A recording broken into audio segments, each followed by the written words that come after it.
Bonjour les amis, bienvenue dans un local extrêmement technique pourrait-on croire. Regardez, on se croirait à la Cinémathèque de Paris, on se croirait dans les coulisses du cinéma français et international. Non, on est dans un très très beau lieu qui s'appelle la Bibliothèque Sonore de La Rochelle, animée par une association pilotée par une association qui s'appelle Donneurs de Voix. 5000 titres de livres, 5000 références, y compris de journaux, etc. pour tous ceux qui n'ont pas la chance de voir et qui pourtant ont besoin de se cultiver, de se distraire. Eh bien, avec ces 5000 titres ici, possibilité leur est donnée, grâce à toute une organisation qu'on va décliner maintenant, de pouvoir faire comme tout le monde, lire sans l'exercice des yeux, mais avec l'exercice des oreilles. C'était des cassettes dans le temps, c'est des CD maintenant, c'est des techniques beaucoup plus modernes aujourd'hui. C'est rue Charcot, ici à La Rochelle, que depuis 30 ans, une association se démène sous la houlette du Lions Club sur le thème de la vue, qui est un des soucis majeurs des Lions Club en France. Ça a même été une des premières préoccupations, parce que, souvenez-vous, les cannes blanches, ça vous parle ça, les cannes blanches? Les cannes blanches, elles ont été inventées par les Lions Club. Et la vue, entre autres, est restée un des axes essentiels, et en particulier le bonheur de vivre pour tous ceux qui ne voient pas et qui voudraient mener une vie comme tout le monde. Et comme je le disais, en particulier se cultiver. Je rejoins Pascal Haid. Bonjour. Bonjour. Pascal, vous êtes, président de la bibliothèque sonore et de donneur de voix. Vous allez nous dire ce que c'est que cet ensemble-là. Par contre, sous la houlette du Lions Club, dans lequel vous exercez des responsabilités, petit rappel historique, qu'est-ce que le Lions Club vient faire dans tout ça? Alors, le Lions Club, c'est les Lions Club qui ont créé les associations des donneurs de voix. Ouais. Parce qu'au départ, donc, comme tu le disais tout à l'heure, une des priorités des lions, c'est la vue. Et donc, il y a un lion en Alsace, je crois, qui s'est rendu compte de ce besoin qu'avaient les personnes empêchées de lire, de pouvoir lire, écouter des CD. Et donc, il a créé l'association il y a 50 ans. Et petit à petit, ça s'est développé. Et maintenant, il y a 30 ans, elle s'est créée ici à La Rochelle. Et maintenant, il y en a une centaine au niveau national. Donc on va regarder comment ça fonctionne ici. Simplement pour rappeler, Lions Club, c'est une organisation à caractère généreux, pas charitable, plus que charitable, etc., sur un certain nombre de sujets, mais qui regroupe n'importe qui. Il y a des gens qui pensent que c'est un peu comme le Rotary, comme tout ça, des chefs d'entreprise. Non, c'est l'élan de gens qui ont envie ensemble de servir sous une égide qui, là, sont les Lions. Voilà, alors le Lions Club, c'est quand même au niveau international la première ONG mondiale, faut le rappeler. Alors c'est vrai que ce sont surtout des gens qui se rassemblent pour aider, pour servir. Notre devise, c'est « We serve », nous servons. Ouais. Alors, au jour d'aujourd'hui, dire, allez, pour tous ceux qui ne voient pas, pouvoir bouquiner, c'est important, on met en place une organisation. Il y a dans chacun des départements, donc il y a 100 bibliothèques sonores. Vous faites tout. Vous faites les voix, vous choisissez des bouquins, vous expédiez chez les gens consultent des catalogues que vous leur fournissez. Grosso modo, c'est un peu ça le schéma. Voilà, tout à fait. Il y a donc une centaine de bibliothèques sonores au niveau national. La nôtre, pour adhérer à la bibliothèque sonore, c'est pas compliqué. Ouais. Il suffit d'aller voir son médecin et justifier qu'on est empêché de lire. Ouais. Et à ce moment-là, avec un certificat médical, on adhère à la bibliothèque sonore et après, on choisit ses livres ou ses revues. Ouais. Alors là, il y a par exemple, combien de personnes font appel à vos services chaque année et de jeunes en particulier, parce que je sais que vous avez un travail très ciblé sur les jeunes. Voilà, alors on a en gros 150 audiolecteurs et on a effectivement une centaine de jeunes aussi maintenant, puisqu'on a développé le service au niveau de la dyslexie. Oui. Alors, il y a un certain nombre de gens, tout le monde est bénévole ici, ça c'est vraiment, on sent qu'il y a une belle ambiance, c'est une vraie ruche, ça bosse sérieux. Et alors, je vois André là, il a été lui longtemps donneur de voix, il est formateur maintenant, c'est normal, il a gagné ses galons, donc il forme les autres. Vous avez été donneur de voix, ça veut dire que vous êtes pelé des romans à lire, à enregistrer, et votre voix traîne comme ça sur des CD à travers la France? Oui, enfin, j'étais très brièvement donneur de voix. Ouais. Ensuite, je me suis plutôt occupé des aspects techniques. Ouais. Passage de la bibliothèque locale à une bibliothèque nationale sur un serveur national, où donc tous les travaux sont mutualisés en quelque sorte. Et donc, le travail principal aujourd'hui, ça consiste à faire en sorte qu'on puisse monter des livres de bonne qualité sur le serveur national. André, quand vous lisiez, vous allez choisir pour les autres, vous aviez-vous des trucs que vous sentiez plus demandés ou auxquels vous étiez plus sensible, du Balzac, des nouvelles, de la poésie?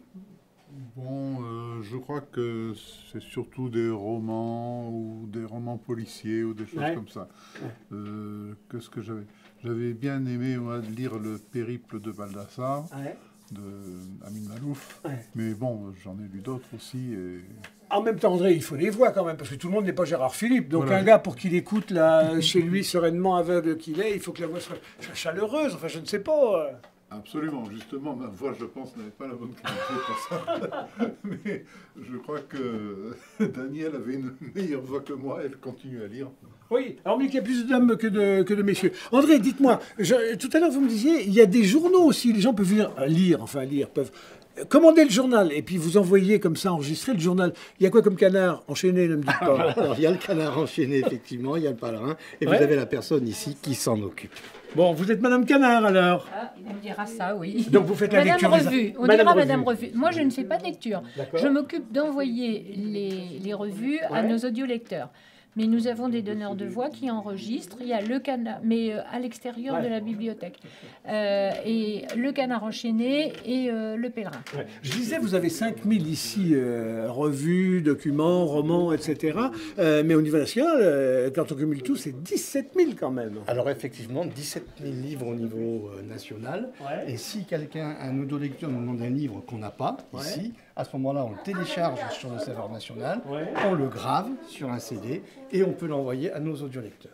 Alors dites donc, vos audiolecteurs, à un moment, il y a tout un travail de messagerie, parce qu'il faut qu'ils passent des commandes, à qui, comment. Il faut qu'ensuite, à la réception, l'affaire soit traitée, en sachant qu'il y a des gens, ils veulent des trucs, mais ils n'en veulent pas d'autres. Alors c'est tout un travail. Et puis il faut vous mettre dans la pochette, quand on a trouvé le document, et l'envoyer chez les gens. Alors là, elles sont deux, il y a, comment dirais-je, Marie-Thérèse.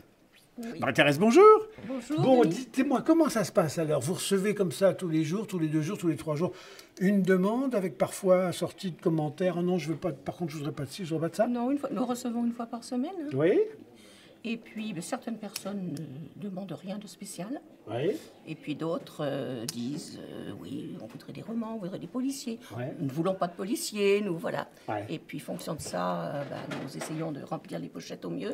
Ouais. Et d'autres personnes nous font de grandes listes, comme un catalogue leur est envoyé. Ouais. Ils choisissent et puis ils se font aider, bien sûr, et nous envoient de grandes listes de livres que nous rentrons dans l'ordinateur et après nous piochons dedans. Et alors à la fin, ils font une petite évaluation, ils vous disent à la fin de la lecture, je sais pas, il n'y a pas une petite fiche qui dit c'était bien, plus, moins. Nous avons quelquefois un petit mot en disant heureusement que vous êtes là, voilà, et puis voilà, qui nous remercie. Et si vous ne faisiez pas ce travail, il y a des non-voyants, des malvoyants qui ne liraient plus, en tout cas qui ne se cultiveraient plus, qui ne prendraient plus connaissance de livres et de romans. Et surtout qui s'ennuieraient beaucoup. Ouais. C'est leur échappatoire. Certains disent que c'est leur raison de vivre. Hein. Voilà, ils en ont besoin. Ouais. Et vous? Je fais la même chose que Marie-Thérèse. C'est pas mal. C'est très bien. Alors, en mieux? Non, en plus? Non, pas en mieux. Pareil, quoi. Hein. Comment vous êtes arrivée ici, vous, madame? Je suis arrivée parce que quelqu'un m'a dit « Oh, j'ai été à l'inauguration de la bibliothèque sonore. » Et j'ai dit « Qu'est-ce que c'est que cette bibliothèque sonore ?» Alors, on m'a expliqué et j'ai dit « Quand je serai en retraite, j'irai. » Voilà. Alors, on va aller voir une collègue à vous, toujours bénévole, c'est Annie. On disait tout à l'heure, les jeunes intéressent très fortement les donneurs de voix, la bibliothèque sonore. Et Annie, elle a en charge un certain nombre de jeunes, et en particulier les dyslexiques. Annie, bonjour. Bonjour. Bon, alors dites-moi, comment vous arrivez là, à un moment, à décider que les jeunes, ça va être important, et les jeunes dyslexiques en particulier?